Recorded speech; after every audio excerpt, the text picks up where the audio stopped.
Sekarang kita belajar satu hal lagi, yaitu bagaimana cara untuk kita mengatasi masalah-masalah dalam kehidupan kita. Yang pertama, mari kita minta Roh Kudus, kebenaran firman Tuhan menolong kita untuk menemukan akar atau penyebab masalah. Jangan hanya fokus kepada pemicu.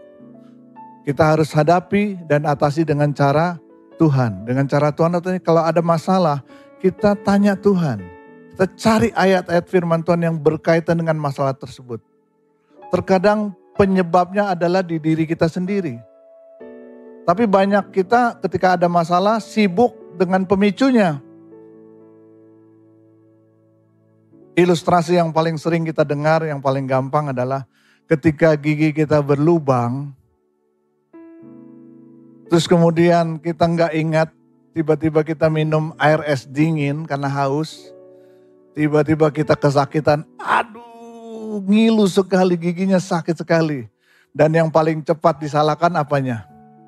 Air esnya. Ini gara-gara air es nih, gigi saya sakit nih, air es bikin masalah nih. Padahal sebetulnya yang harus dilakukan adalah apa? Giginya ditambal. Kalau nggak bisa ditambal lagi dicabut, pasti nggak sakit lagi minum air es.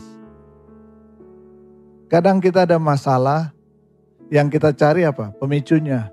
Ini gara-gara pasangan saya nih. Gara-gara suami saya. Gara-gara istri saya. Gara-gara mertua saya. Gara-gara karyawan saya. Gara-gara pembantu saya. Selalu fokusnya kepada orang lain. Padahal persoalan itu seringkali ada di mana? Di diri kita, di respon kita, di reaksi kita. Betul nggak? Seperti orang marah misalnya. Sebetulnya orang marah itu keputusan siapa? Mau marah atau mau sabar, keputusan siapa? Keputusan diri kita. Saya punya cerita lucu. Satu saat anak saya nomor 2 waktu mereka masih belum pada menikah. Biasa, mama kan kalau ada yang gak beres, gak rapi, suka marah kan. Istri saya marahin dia. Kamu gini, kamu orang yang gak rapi, gini. Udah marah gitu, tiba-tiba pintu rumah diketuk tetangga sebelah. Bu Neng. Ya Bu Tuti, ada apa? Ini pohon mangga lagi panen, saya mau antar buat Pak Nathan. Ya Bu, terima kasih. Anak saya yang nomor 2 yang baru habis dimarahi, protes. Mami kalau sama jemaat aja baiknya minta ampun. Kalau sama anak galak. Terus ketika di mobil saya merasa lucu dengan kisah ini kan. Saya simpulkan, ternyata kita mau marah atau mau sabar sebetulnya dalam kontrol kita. Iya kan? Istri saya bilang, yalah masa tetangga gak salah dimarahin, kamu yang salah harus dimarahin.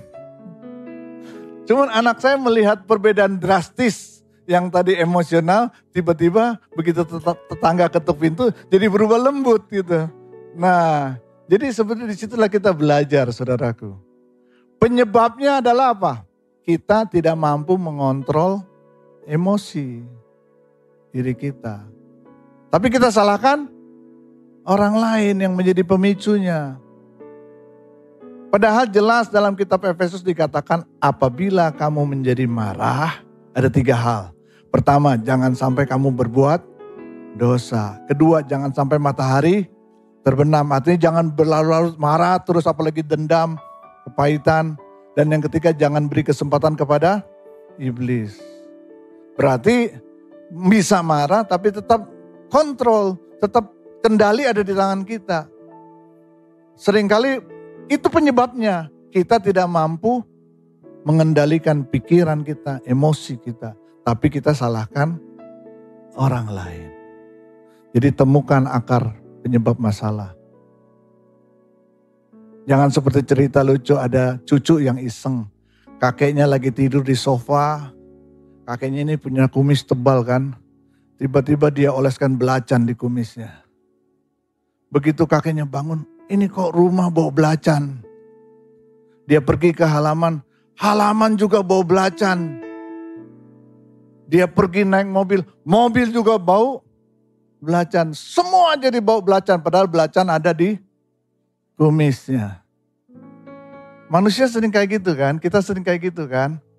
Persoalan sebetulnya ada di dalam diri kita. Jadi temukan akarnya. Akar masalah itu seringkali kalau di Alkitab ada 3 hal yang sering terjadi.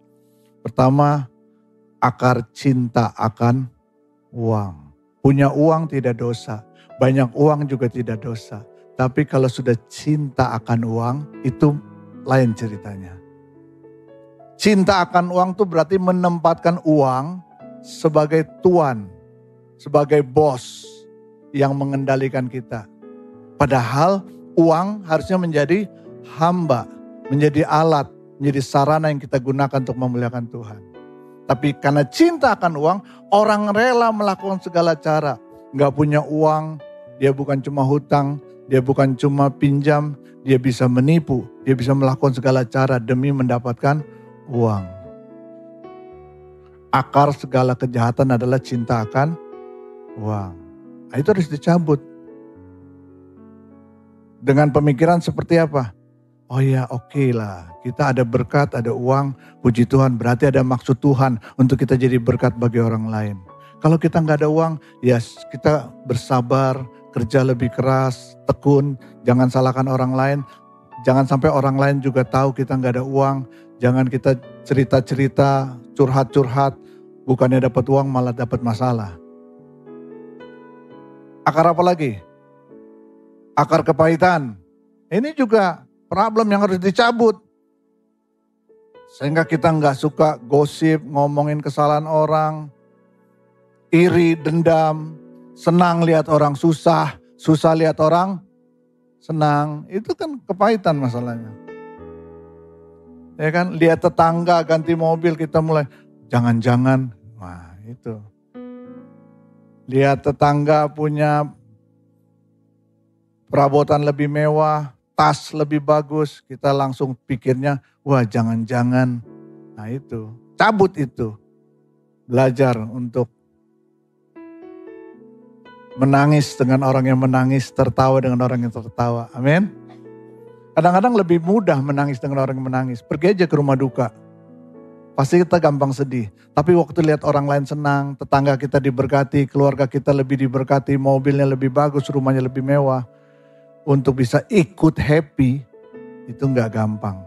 Nah, kita harus tarik akarnya di mana? Jangan-jangan akar kepahitannya masih ada. Ya. Nah, yang kedua, jangan biarkan jiwamu atau perasaanmu defisit atau kosong kalau mau mengatasi masalah.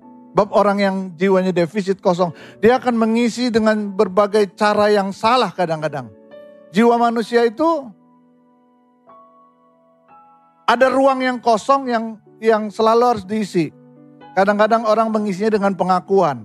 Oh seneng kalau orang lain puji-puji, kalau orang angkat-angkat seneng.